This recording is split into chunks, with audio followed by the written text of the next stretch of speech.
All right, are we done? Are we done? Are we done? Are we done? Are we done? Technicals, please. Can we start the process of queuing Blessing Akwan's presentation, please? Technicals, kindly cue Blessing Akwan's presentation. Almost the blessing, oh Jesus. You look like you broke out of TV. Are you usually this cute or are you making extra efforts today? Oh my, that's good. Looks like today's going to be a great day. You did make up to climb this stage. You think I'm sweating for fashion? You will see what the Lord will do in your life today. So technicals, kindly cue Blessing's presentation. Let's make it ready. Feelings is in the building, ladies and gentlemen. And as I said, we would start today on a musical note. And once we're done with that, we'll move over to Blessing's presentation. By the way, Blessing has assured me that she's a very time-conscious woman and she's going to stick to 35 minutes. Is it going to be less? Less. Beautiful. So 30 minutes for Blessing. And in 30 minutes, we're done with her. We'll move to the next presentation. And we're going to take them back to back.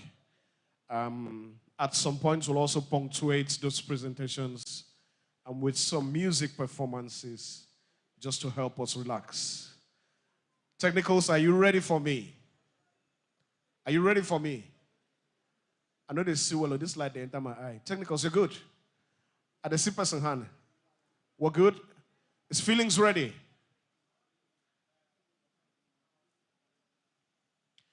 Okay, feelings is not ready, but Blessing's presentation is ready. Okay, so if Blessing's presentation is ready, we can take her presentation, then take feelings after what she's done. Ladies and gentlemen, on this second day of Ignite Conference 2023, Stretch My Story, My Business, we're delighted to welcome you. And I'm going to ask at this point that you fix your gaze on the multimedia screen, at least the one closest to you, as we bring you a profile of our very first speaker on this second day.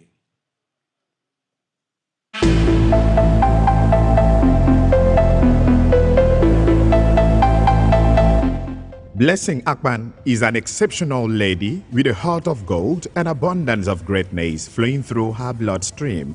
A naturally born innovator that takes delight in creating positive impact anywhere she finds herself. Where others see setback, she sees opportunity, a goal achiever and a self-motivator that's needed in today's world. She is the Managing Director and Chief Executive Officer of Inyene Agro Processing Factory Limited, Akwa Ibom State. As the MD and CEO of the establishment, Blessing spearheads an agro-processing company that adds value to farm produce through the use of stainless steel food processing line. Under her leadership, the unique process developed by the company enables them to deliver high-value products to end users at affordable rates, while simultaneously creating employment opportunities in Lagos. Blessing Akwan.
Inyene Agro, embracing change, thriving in times of uncertainty. So, when you talk about thriving in times of uncertainty, you remember the story where God told Abraham, come out from your father's house, right? What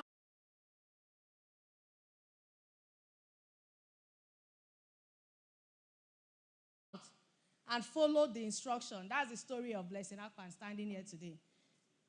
And I will start by congratulating you for being here, for you being carefully selected to unleash your greatness and make this world a better place. So therefore, fasten your seatbelt and let's get to work. Imole. Who understands Imole? Magnanimous to and have a huge impact on society. Some could be bad, some could be influential, some could be good. But there must be a revolution, the culture, political, economics. Very important, having great or lasting importance to the world, effect.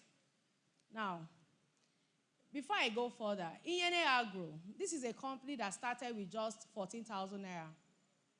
I lived in Lagos. I'm a business consultant. All my life, I was born and bred in Lagos. And all of a sudden, I had this nudge. Someone called me. Should I call it a nudge? God has a way of getting your attention because he knows you. Now, I had a friend of mine call me. I said, Blessing, do you have cassava chips? We have an order from China. And the cassava chips is like 30 tons every week supply. And I'm like, cassava. I'm from Akwa Ibom. My uncle grows cassava. We have a large expanse of cassava farm. And even growing up, when we visit my grandmother, we are always coming in and seeing her going to the farm and come back late in the night. Likewise, every other person. How many of us here know that you go to farm, we cultivate cassava a lot in Akwa Ibom, right? Now, there's someone calls you and says they want cassava chips, 30 tons in China. And you know the 30 tons monetary equivalent was $30 million. My brother, will you not get up to supply? Cassava that you know, someone is calling you that they want 30 tons of it, and a ton, and those particular order is $30 million. I didn't need any soothsayer to tell me, what are you doing in Lagos? This is the next line, no? Even if I wasn't a farmer, but I knew money follows value. If you don't go with anything, go with that word. Money follows value. So I immediately called my uncle that I know has a large expanse of farm. And I said, Uncle, do you have cassava chips? And he was like, what is that? I said, but you're a cassava farmer. He said, yes. I said, how come you don't know cassava chips? He said, we don't know. I asked, what do you do with your cassava? Please, what do you do with cassava here? Gari abi, fufu, eritaiwa, asaiwa. I like this crowd. We know what we do with cassava. We eat it. But he doesn't know what cassava chips is. Who knows what cassava chips is? Who knows? Imagine something that will give you $30 million and you have no idea of what cassava chips is. A very simple process. Let me give it up to my dad. My dad is the one sitting down there. He's an engineer. And he he fabricates all the agricultural equipment. So I came into his business as a project coordinator to help him coordinate most of the things, market it. So I knew a lot about agricultural equipment. So when someone asked me cassava chips, to me it wasn't rocket science. I was like, very simple process. You harvest your cassava, you peel it, you dice it as if you're frying yam chips or so. And then you dry it, you bag it. That is cassava chips. A very simple process, and someone wants 30 tons, and it's going to give me 30 million every week. My brother, what do you for do? Exactly. So when my uncle said he doesn't know what cassava chips is, I said, you know what? I am coming to Akwa Ibom. I didn't care to know what was going on. I just knew I had to be in Akwa Ibom. I didn't know that was a clarion call of agriculture finding me. Because I was interested. As a young person, we are looking for money. Legit money. And I came down to Akwa Ibom, and I started making some findings. And I realized that, okay, yes, we have cassava in abundance. But it's not even enough. I realized even my grandmother could not even afford the cassava she processes if it's in the market. So that means we had a lot of farmers, yet they were not having money. They were looking poor. They were looking wretched. And I believe charity begins from home. If it's happening to me, it's happening to any other person. And I'm a solution provider. So when I saw the opportunity, I said, no, I will not go and look for cassava chips. That is not even enough because we all have land in fragmented corners. You can't have it in large expanse like that. And this led me to research. Before I came, I went to IITA, International Institute of Tropical Agriculture, in Ibadan, their headquarters, because knowledge is important. So I went to IITA telling them I want to start a farm. They said, okay, where? I said, Akwa Ibom. Okay, what do you want? I said, I want cassava stems that I can plant that will multiply very fast and I will make money. And they said, you can't buy stems here. If you start buying stems from Ibadan and transporting it to Akwa Ibom, you've already started failing in your business. So go back to Akwa Ibom and find out the type of cuttings they have. That there's a particular species in this Akwa Ibom that they developed that favors Akwa Ibom soil more. And like, really? So I had to come back to Akwa Ibom and start asking my grandmother, please, which species is this? I started taking pictures because the man said, take pictures of the cassavas you find, send it to me. That was my journey to research. You see, so the situation report and causes, in Nigeria, we have 2 out of 3 children don't know where their next meal will come from. The unemployment rate, 4 out of 5 graduates are still looking for jobs. Am I lying? Am I lying? And then we are looking for food. Now, there is no access to processing facility, over 80 million. Research, because I was interested in the money. God will definitely show you the end, but you need to start from somewhere to achieve the end. When he told Abraham, come out from your father's house, I'm going to make you father of many nations. And Abraham could not relate. So God asked him, can you count the sand? When he couldn't count, that was God coming down to our level to give us an insight of what he's talking about. So when Abraham could count the sand, that's when he realized that is where I'm taking you to. That's the end. That's how God operates, to get your interest. So the interest God got from me was the money. There's money in this industry. And I had to start from somewhere. Now, my own was the money. Did I have the liquid cash to start? No. So when I came, I met my grandmother. I said, how do I start? She said, there's a communal land. And the communal land is 1,000 naira a plot. And I'm like, you can't find that in Lagos.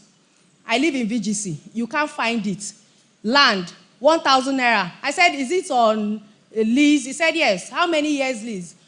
2 years lease. That's how much? That's 500 naira per annum.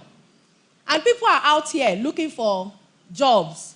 In fact, I have a friend that is an agriculturist. Till date, that guy is still looking for a job. He graduated 10 years ago. I studied business administration, and I'm in the agri sector, and I'm making impact. But he's still looking for a job. So 1,000 naira, I knew there was going to be access to land. So it was unbelievable. I gave her 14,000 naira that was in my pocket. That was my initial capital. So when you hear I started a business with 14,000 naira, that is how I started a business with 14,000 naira. By giving the first investment in my pocket, which was 14,000. I said, Mama, get me 14 plots. Let me see how I can learn the rope.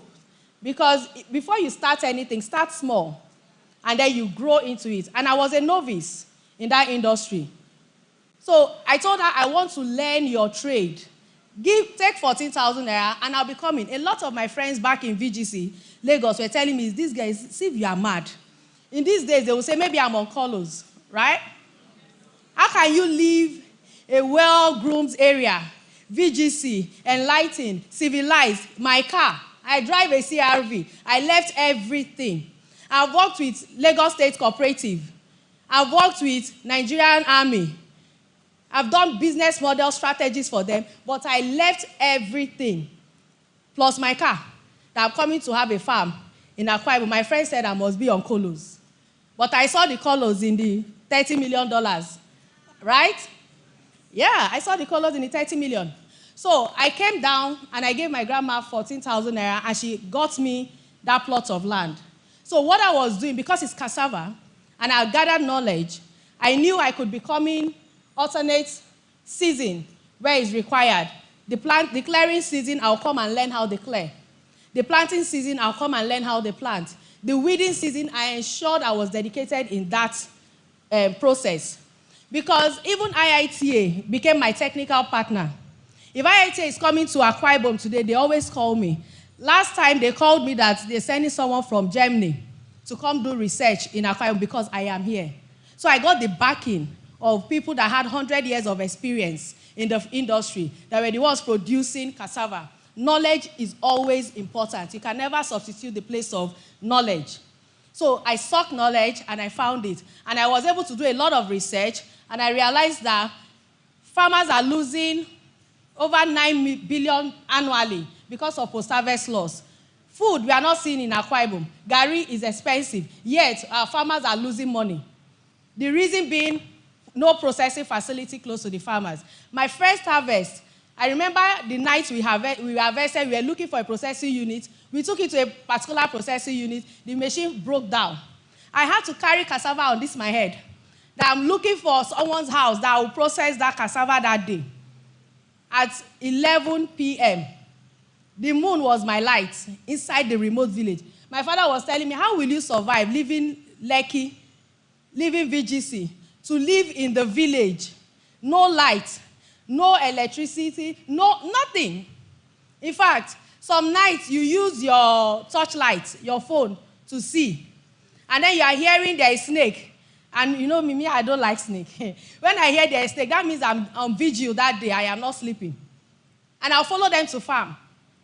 All these were the processes I needed to take to study the research, the industry, to know what I'm doing. I even got my first accolade by cutlass cutting my teeth in the farm. My workers were harvesting. I went down to pick. The cutlass was coming up and it slashed I just heard a very loud sound on my face. Everybody heard it and paused.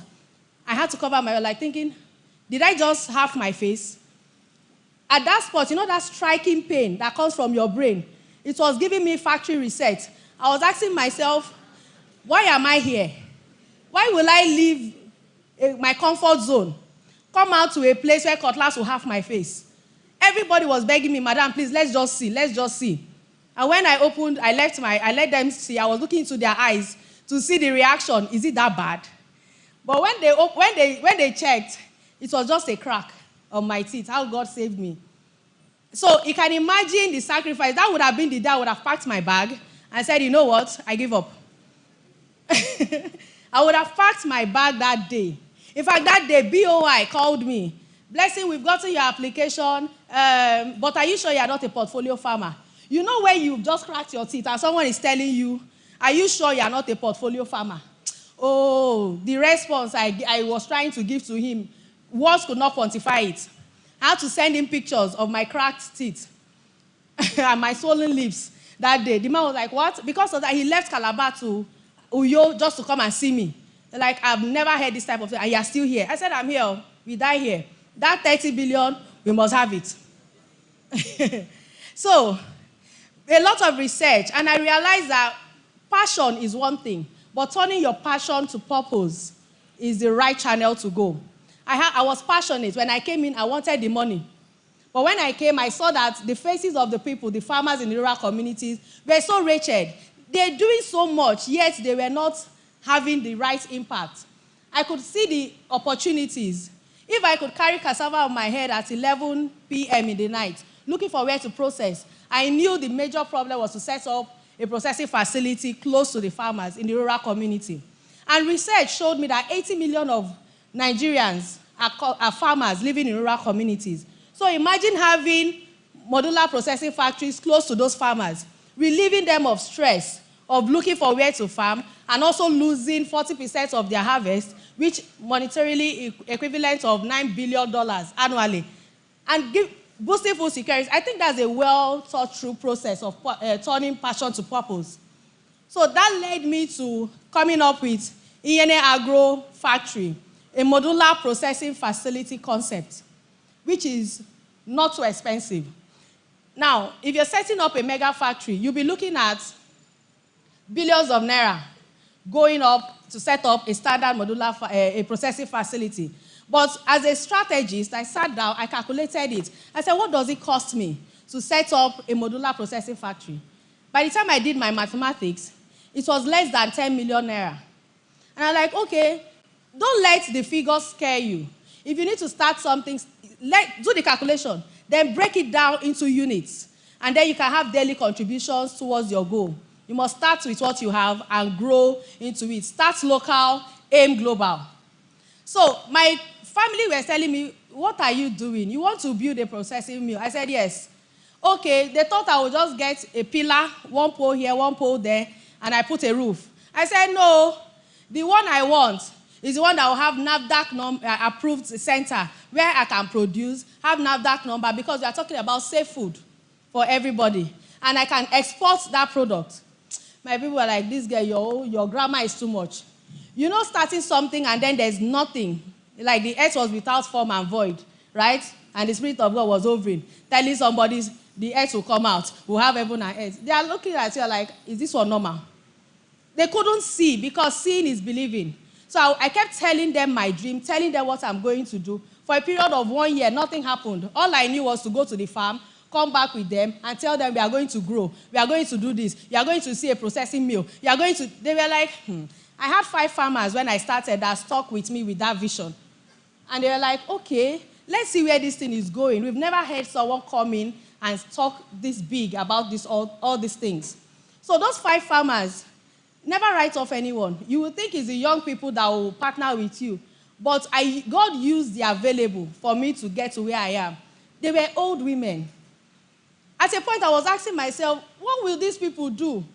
They don't even have the capacity. But those 5 women followed me through, built Iyene Agro, and we are over 600 today. Please, my next slide.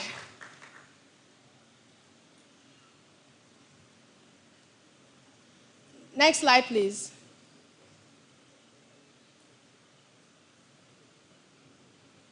Our technical people. Should we pray and fast? Should we pray and fast? Please, we should shout ignite so that the technical people will be ignited. 1, 2, 3. Ignite. 1, 2, 3. 1, 2, 3. Please, technical, you've received the option of ignition. Kindly ignite yourself. So, Iyene Agro, imagine starting from that 14,000, and I started planning towards building. I knew that for you to go into the agric industry, you can't do subsistence farming. You know? Because for you to break through, it cannot be subsistence. It has to be commercial. And I needed land. So the next thing I did was to write a letter. I submitted it to Akwa Ibom State government. I didn't know anybody. I just knew this is what I wanted. I needed large expanse of land because I've done my strategy already. And I wrote a letter to them that, government, there's a young lady here that would like to partner with you people to commercialize agriculture in Akwa Ibom State. And I'd like to have a word on public-private partnership with you guys. And I submitted the letter and I left. 1 month later, I got a call from that office telling me to come in for presentation. And I'm like, is it that letter I submitted? I'm not even ready. I don't even know what I'm going to say. God, what am I going to say? I told the guy, please, I've heard you. When am I supposed to come? He said, next week, Wednesday. I was in Lagos. I said, that next week, Wednesday, I'm very busy. I wasn't busy. I told him, that next week, Wednesday, I'm very busy. Can we make it 1 month's time on the 21st of June? I was so specific. Can we make it on the 21st of June? The man was like, 21st of June will be on a Wednesday. We usually have our meetings on Tuesday. I said, that's the only time I'm free. And the man was like, okay, we can adjust, we can tweak it and wait for you 21st of June, and then you come in for your presentation. I said, that's beautiful. The moment he dropped, I just got a call from another person that, hey, Blessy, you've been selected by Chevron Agbami as one of the 21 farmers that will be trained in the agri-business. I said, See providence, destiny. Me that I didn't even know what I'm going to tell Akwa Ibom State government on this thing. Now I'm getting trained on this matter. So I immediately went for the 2 weeks training. And guess what? That 2 weeks training ended on the 20th of June. So, and they gave me the t-shirt for me to wear. So as a graduate, now I'm coming out freshly baked, equipped. I remember during our practical session, because they did the theory in the class 1 week, the 1 week in the farm, there was a day it was raining. The bus will park us somewhere, and we have to trek down the valley down to where the farm was. And it was raining, this mudslide.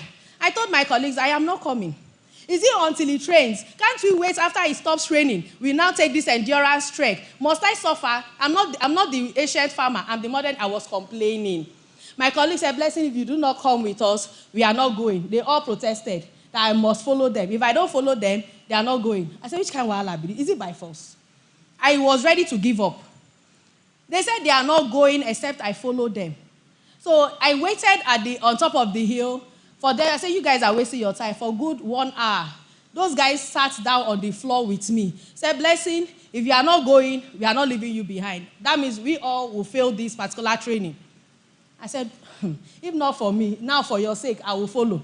So I followed them. We slid all the way down through that muddy road into the farm. When we got there, they started clapping for us. They said, finally, you are here.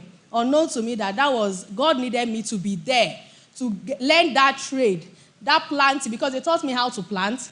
They taught me how to process. I told them, why do I need to plant? I can always employ somebody. I said, no, if you are going to be in this agric industry, you must also know your trade. So that when your workers don't show up, you show up for your business. Because you are the one that has the vision. So if you are in any business and you don't know the in and out of that business, sorry is your case. Because you can be manipulated. They can leave you hanging. They can frustrate you. So that lesson, I needed to be there. So I followed through. When I was done, I took picture. Endurance trek, successful. So on the 21st, I found myself in Akwa Ibom. I got in the night of 20th, and I walked all the way till my meeting time with them was 10 o'clock. I walked all the way till 10 in the morning. I just took my bath, dressed up. I was about dressing corporate, but the Spirit of God said to me, don't dress corporate. Wear that your Agbami t-shirt that you just graduated from. And I wore the Agbami t-shirt. I didn't know why, but I followed the leading. So by the time I got into Akwa Ibom State government office, and the first thing the man said to me, are you blessing? I said, yes. He said, so where are your entourage? I said, excuse me, I don't understand. Which entourage? They said, no, when people are coming to make presentations for the government, they come with all their paparazzis. So the whole place will carry you sure you get? Big faces. Then they are seeing one young lady coming on t-shirt, sneakers, and my normal knapsack that I carry. That's my training. If you see me in my knapsack, you know that, don't worry, that girl is always like that. So the man said, are you coming? I said, well, it is I, me, and myself plus God that is here. So when am I supposed to come in for the presentation? The man said, okay, you can come in. Just have a seat.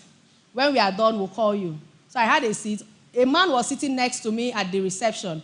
The man was reading his newspaper, and he carried his face up, like, what's on your t-shirt? Chevron Agbami, all these Chevron people. What are you guys? I said, oh, I'm a farmer. And we just finished our training. We just did, please go back. I'm still looking at my slide. No, this is not where we are. Please go back. All I'm saying, I'm going to reference it back to that particular times of uncertainty. Now, this man looked at me and said, why are you here? And I immediately told him, sir, I'm coming for a presentation to Akwa Ibom State government to partner with me on public-private partnership, on scaling up agriculture in commercial quantity. And I was like, okay, can I see your slide? I said, oh, please, gladly. I showed him my slides. The man went through a total stranger, I don't even know him. You know, some people say they steal people's idea in this Akwa Ibom, right? You carry your idea, you show people that they steal it. My dear, you cannot walk alone. Sometimes you need people to even try to steal your ideas so that you have more ideas. and create an industry where there will be enough validation. Let them steal it and run. God that gave you the idea will keep giving you the idea. So I showed him the plan, and he was like, okay, bless you, I need you to take out this part. And that part was where the money was. He said, take out the monetary part. I said, why? He said, if you talk to Akwa State and tell them you want money, they won't give you. In fact, they will bury your proposal completely. I said, but is it not supposed to be a public-private partnership? They said, take it out if you want them to invite you for the next meeting. I said, okay. And I asked, he now said, what will I tell them about the finance? This is something, the partnership was over 360 million naira. That was what I wrote based on my research, what I wanted. 360 million naira worth of partnership in cash with land. So the man said, I asked him, if they ask me, where will I get the fundings? He said, tell them your partner will handle it. I said, okay, so who is my partner? You know, I had no idea I had a partner until that day. I said, so who is going to be my partner? I said, don't worry, just go for your meeting. So when they called me for the meeting, I walked in. I looked at the faces of the people seated. I never see that kind of big face before. You know, people that are well-fed. People that are well-fed. You know, their skin was glossy. They are all seated and well-educated. And they are seeing a young girl walking with her sneakers and her T-shirt and her knapsack into the boardroom meeting. So when I sat down, I initially felt my knees shaking under the chair. At a point, I had to tell myself, I said, Blessing, you've got this. These guys are sitting there. They don't even know anything.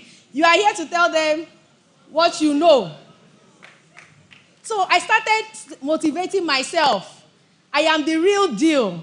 I was prepping myself up. So when I looked behind, that same man that sat with me at the reception, he walked in.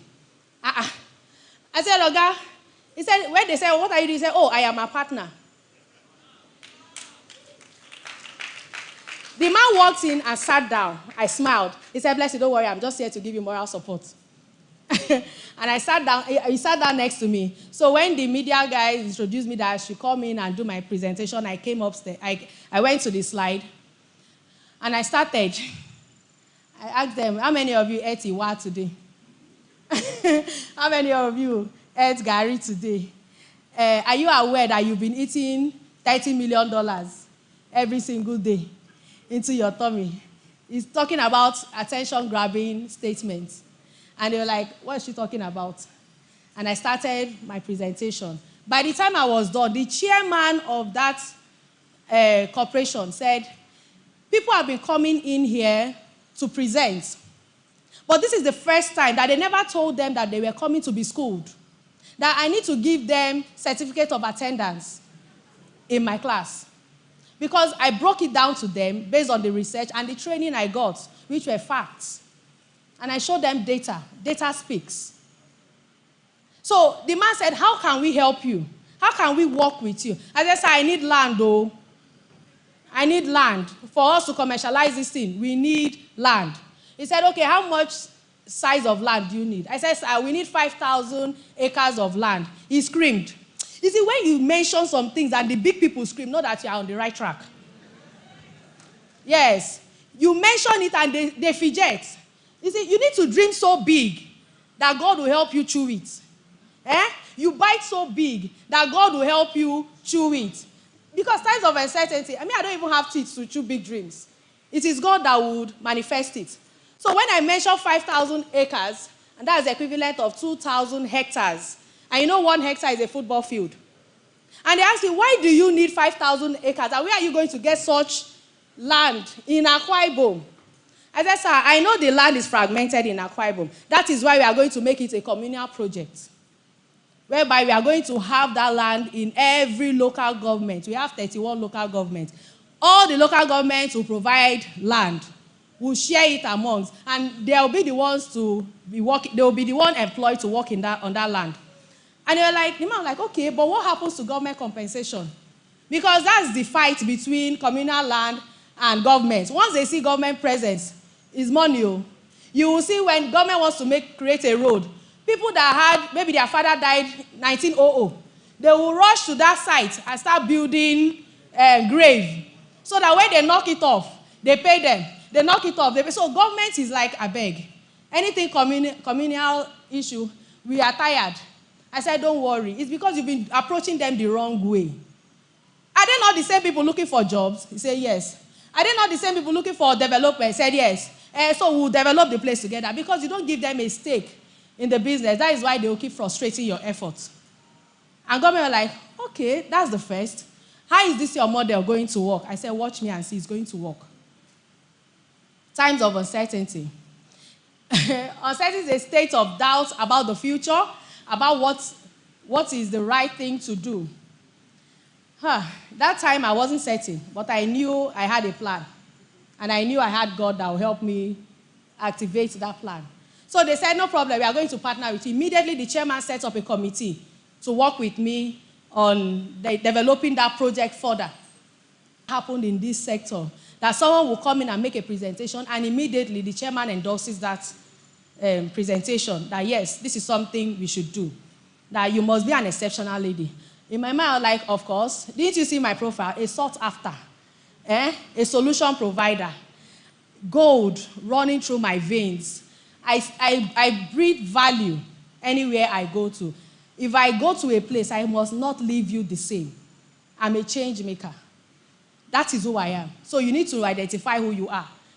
Because that your identity, when they ask you, who are you? If you are not able to tell them who you are, nobody will tell you that is who you are. Do you get it? That's self-confidence. So, the next slide, please.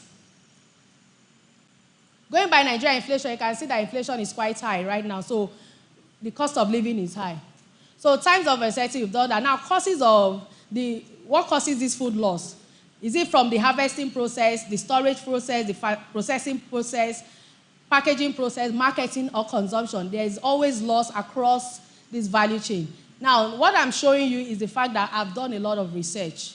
These are 6 years of research work, and it's been proven. IIT has been my technical partner. A lot of people have partnered with me, so I'm not just speaking on my own. So, so these are the factors that causes it. Next slide, because they've told me my time is running. They want to chase me away. And we have the 5th industrial revolution. We are in the 5th. Imagine 5th. 5th is all about maximizing human technological strength. That's where we are today. So what are we doing in Umo Agro? Yes, we are in the agric industry, but yet we've seen a lot of issues going on. So we've adopted technology into it, making it easier, working with the rural farmers. From 5 farmers, we engage the community. Now we are having 600 farmers. We've already built our first modular processing factory that is NAFDAC approved. And our gari, I asked myself, how are we going to differentiate ourselves from the gari of the open market? So our gari has 4% moisture content. You cannot find it anywhere. It lasts 2 years. 2 years shelf life. You know when you buy gari, the gari is always unwayanya, like some of us who know. In case you don't know unwayanya, someone will interpret it for you. So, is that next slide, please? That's the feature of our gari. 2 years shelf life and 4% moisture content, free of impurities, very flaky. One of our customers in Lagos called it gari wey go Harvard. So why did she say gari? She's a Yoruba lady. People will think Ijebu gari. Ijebu gari is a place. Anything good can still come from Akwa Ibom. Our own is Umo Agro cassava flakes. It's very flaky. And for Yoruba person to call it gari wey go Harvard, if you've noticed there's an advert that went viral about gari, it is our gari that caused that ripple effect. It is our gari, because you can't take our gari and remain the same. Okay, so positive effects of revolution: it creates jobs for workers, it contributes to the wealth of the nation, it fosters technological process and invention, it greatly increases the production of goods and raise standards of living, provided the hope of improvement in people's lives. We are already doing that. Our farmers are already seeing the benefits. Now, you can't find your purpose except by revelation. No revolution without revelation. No transformation without information. Next slide. So in Umo Agro, our solution is to connect, create modular processing facility, and distribute. So we are already connecting farmers. Now our maiden product, this is the popular gari wey go Harvard. Yeah. He has NAFDAC number, and we've actually sent, it's going to Canada, and I'm still here. Market validation. You can see the monetary equivalent of cassava globally, the demand of cassava is over, look at it, export demand $2.6 billion. Only on cassava, that gari that you drink, while the domestic demand is $427 million monetary equivalent. Can you please go back? Now, when you look at the deficit, we have over 500,000 metric tons in demand for cassava flour. For gari, we have over 2.1 million metric tons of demand. Please, Nigeria has 774 local governments. If we decide to set up modular factory, a modular factory has 1 ton capacity facility when we started, but have grown the human capacity of that modular factory into producing 3 tons in 2 weeks, meaning in a month we can produce 6 tons. Are you getting it? So it's all about the human development. That is the strategy we've been using. And a lot of processing facilities are shutting down because they don't have, based on inflation, the cost of fuel, the cost of production, all those things happening. But our own modular factory, the maximum fuel we use, maximum, is 5 liters. 5 liters of fuel will produce 1 ton of gari. So we've actually put a lot of technology in our modular factory. And we are rurally adaptable because there's no electricity in the rural community. So our factory can actually operate with or without electricity. And the equipment are gender sensitive. Next slide, please. So our sustainable model is to identify community with significant numbers of farmers, minimum of 500.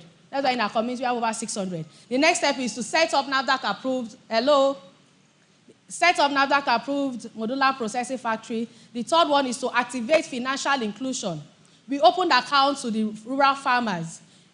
Over 30 of them, we have, like I said, over 600. A lot of them now have account number where their children outside us can send them money, and we also pay them. The next step is the processing of harvested farm into high-quality cassava.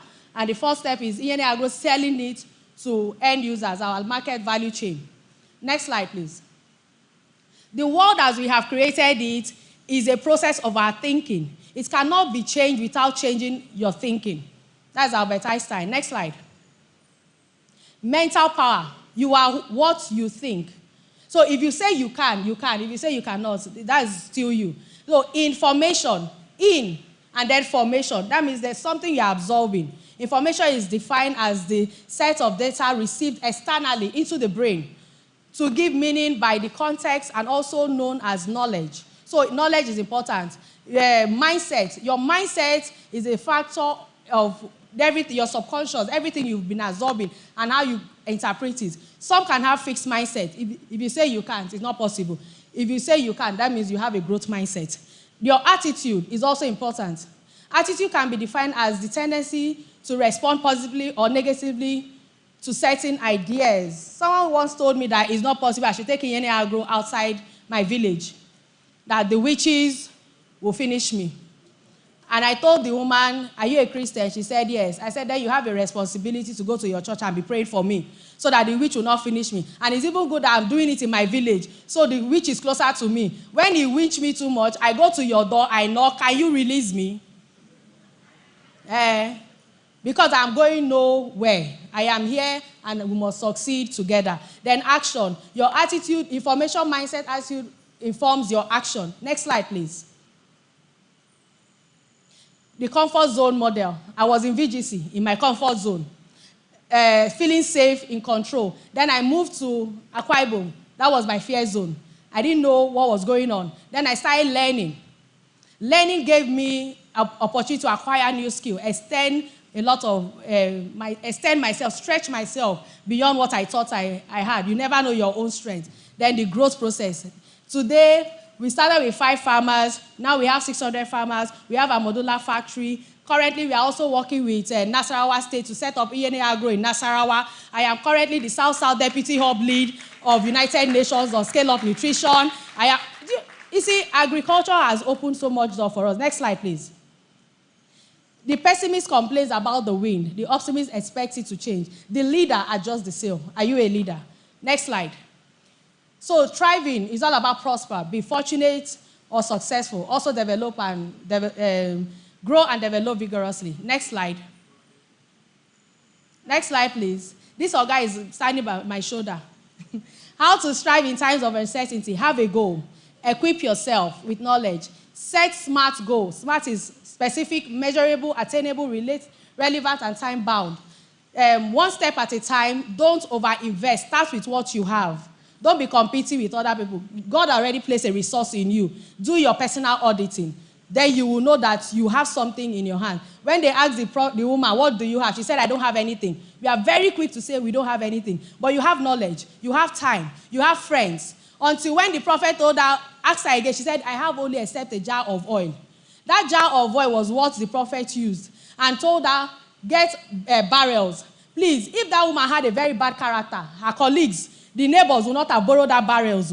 So your attitude is important. The next one, identify and involve your support team. You need to identify your team and preach to them. Let them know. Know who is holding your ladder. Otherwise, when you get to the sky, someone will just flip it on you. Then be willing to take calculated risks. I took calculated risks. Look at where Agric has gotten me 6 years now. Now my face is on the billboard. That shows there's power in consistency. Then find stability amongst the turbulence. Control your mind. There are on certain days where I've actually been depressed. I'll just sit down, be staring at the white wall like this and start crying. Who sent me? Yes, there were times like that. So people don't only tell you the success story. They don't tell you the other part. I have actually sat down and I'll be crying. Who sent me? But when I look at the faces of my farmers and I ask them to give me testimonies of the feedback they've gotten so far we started, their testimony motivates me and I know it's not about me. And I get back on track and start running. Now, the next way, be open-minded to learn valuable lessons in every crisis. Document those valuable lessons learned and monetize your knowledge because money follows value. If I didn't document it, I won't be telling you all this. And Akwa State government will not call me. I have done a lot of speaking engagement. People have paid me for it. Next slide. Until you see something that is not obvious, then you have not seen anything yet. I'm telling you, until you see something that is not obvious, you've not seen anything yet. Now, spirit of enterprise. The spirit of enterprise introduces an entrepreneur to the world, makes one restless. Is also the driving force of creative entrepreneurs. Now, every billionaire business solves problems daily for over 500,000 and above. Is that business? If you are starting a business and you're not solving a problem of 500,000 and above, you've not started. The first slide showed you that we have over 14-something million people that are hungry. Because that's a fantastic business. It has the potential of feeding people. Human being in Nigeria, we have over 200 million people and we eat on a daily. So that business is in line with solving problems. The next one. Components of entrepreneur, the can-do spirit, the learning spirit, winning spirit, creative and innovative spirit. Next slide, please. So far, these are project impact, boosting food security. When there was flood victim, we sent food to Bayelsa. It was for a time as this that we existed. So people contributed, we sent food to Bayelsa flood victims. It's not only Dangote that can do that. We are doing it. There's nothing stopping you from doing humanitarian work with what God has given to you. And we also send food to people, the orphanage, the less privileged, the physically challenged people. We also say we partner with NGOs that are doing the right work. It's all about food. Human rights begins with access to food. We've reduced 40% of post-harvest loss. We've reduced hunger index, increased farmers' revenue, and create sustainable jobs. Next slide, please. Now, in any agro-modular processing facility, our key highlights and competitive advantage is low building budgets compared to mega factories, required factory personnel, 10 staff. So imagine having ENA Agro in every local government in Akwa. That means we can create jobs for 310 people directly. And then indirectly, the farmers that are working with us. Then we have the minimum monthly production output capacity range from 0.8 tons to 1 ton. Fuel consumption requirement for 1 ton is maximum of 5 liters of fuel. Maintenance requirements of the processing machine, very minimal. All processing machines are female gender sensitive for easy usage. ENA Agro Modular Factory model is rurally adaptable in design. And then lastly, creates access for farmers to add value. of harvested produce, timely and reduce post-harvest loss, and also stops the rural-urban migration of our young people.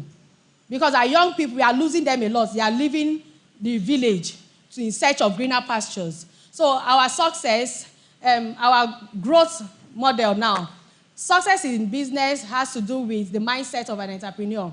ENA Agro is currently working to have our business listed on Nigeria Stock Exchange. No be crime to have us on Nigeria Stock Exchange.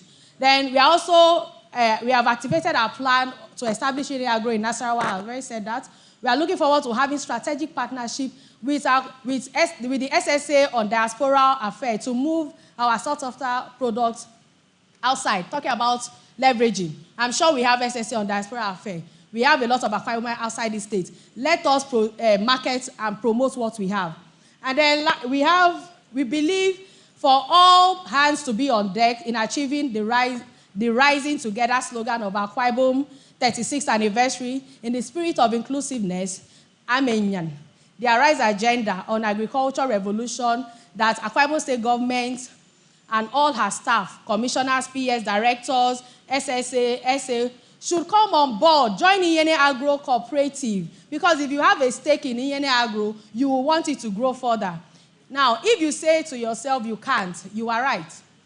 And if you say to yourself you can, you are also right. But for us at ENA Agro, we believe we can fly our brand to the next level. Here is our YouTube channel. You can scan it and see us and follow us, like us, subscribe. Thank you very much. Thank you very much.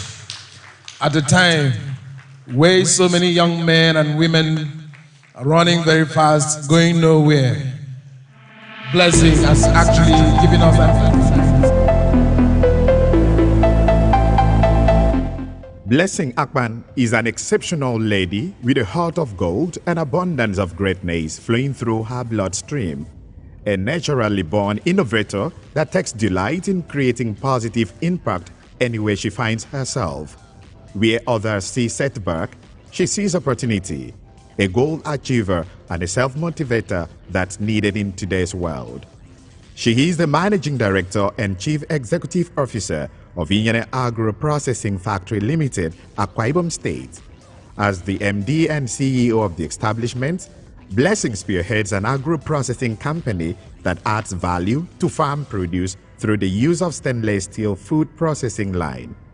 Under her leadership, the unique process developed by the company enables them to deliver high-value products to end users at affordable rates, while simultaneously creating employment opportunities for the unemployed and underemployed population. Blessing Akpan holds a BSc in Business Administration from Lagos State University, Certificate in Business Analysis from London Academy Business School, Lagos, and Basic Certificate in Leadership from Daystar Leadership Academy, among others. Blessing Akpan is a recipient of many awards, including the Akwa Ibom State Government's Community Service Award on Food Security and Rural Development, as well as Tony Elumelu Foundation Grant recipient, and many more. Ladies and gentlemen, let's welcome the MD and CEO of World of Marketing International Limited, Lagos, Blessing Akpan.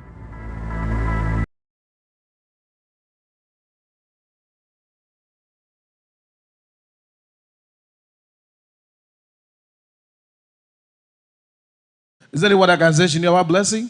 And this is a lesson for us to learn, that you don't beg to be known. For the rest of us that will beg people to know you, you don't need to beg to be known. Strive to know. When you know, you'll be known. Give her another resounding round of applause. Thank you very much. We're actually going to take a few questions and reactions. I could see the faces of our delegates here actually have some questions. But before that, let me tell you that Blessing is not just speaking what we call in Anang language. I don't know how to call it in Ibom. She's not telling us tales of a moonlight. Of course, what she's talking about, I'm sure, the products are right here. So feel free outside, when you walk out to the corridor, you're going to find the product. I can't continue without giving a shout out to one man that has also inspired me by inspiring Blessing. I think Blessing's father, is he here? Please, can you rise? Let's give him a thunderous round of applause.